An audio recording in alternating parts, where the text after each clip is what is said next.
MEK untuk TEPSI dan juga wanita TAP, para perwakilan TAP, rakan-rakan di media, semua hormat hati, tuan-tuan dan puan-puan, selamat petang. Saya Loh Chee Heng, wakil cawangan samping. Dan sebenarnya banyak perkara telah pun disentuh dan dibahaskan tadi adalah tersentuh dengan isu yang akan saya bahaskan, termasuk AES, termasuk good governance, termasuk juga keterusan dan kecekapan dalam pentadbiran Pakatan Rakyat.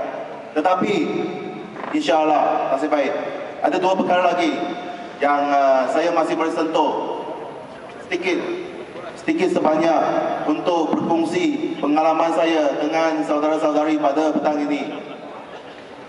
Iaitu saya meminta pucuk pimpinan tertinggi CEC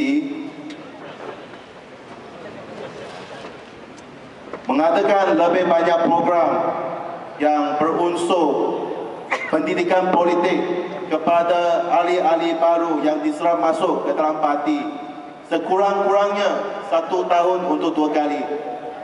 Ia bertujuan untuk menyebarkan dan menanam ideologi sosialis demokrasi yang ada di dalam parti kita kepada ahli-ahli parti baru, dan mereka lah yang merupakan senjata rahsia kita untuk menumpaskan Barisan Nasional yang korup, yang kononnya ingin menjaga rakyat jelata, kepentingan mereka, tetapi sebaliknya seperti mana yang dikatakan oleh saudara Eng Sulim tadi, yang suka merampas harta, wang dan juga sumber asli yang ada di tanah air kita yang tercinta ini.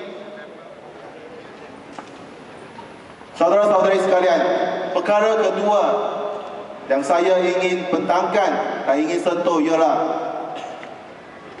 di dalam kerajaan negeri Pakatan Rakyat yang sedia ada, misalnya kata di negeri Selangor, Pulau Pinang, termasuk juga Kelantan, Kedah, dan dulu Perak, tapi sekarang dirampas oleh Najib lah. Okay. Para pemimpin di dalam Pakatan Rakyat kerajaan negeri tersebut haruslah menonjolkan lebih terang lagi, lebih jelas untuk menerbitkan pencapaian yang cemerlang di dalam bentuk bahan bacaan yang boleh diagihkan kepada setiap ahli parti. Mengapa saya mengatakan sedemikian? Kerana ahli parti kita telah pun bertambah mencecah angka 150,000. Jikalau setiap bahan bacaan yang boleh disentuh, misalnya kata risalah ataupun bahan terbitan tersebut diagihkan dan dibawa pulang pada hari ini oleh setiap ahli dan disebarkan kepada setiap ahli keluarga dan saudara-saudara dan rakan saudaranya ataupun jiran sebelahnya, maka ideologi kita, propaganda kita maupun maklumat yang ingin kita sampaikan kepada setiap rakyat jelata boleh mudah disentuh oleh setiap rakyat jelata.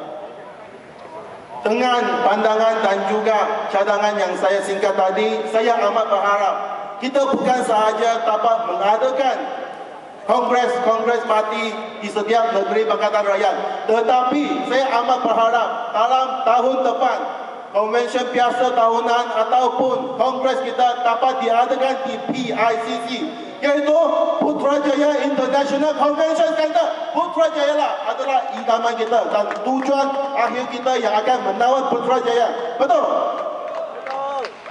Dengan kata-kata singkat tadi, terima kasih kerana saya diberi peluang untuk berucap singkat. Terima kasih.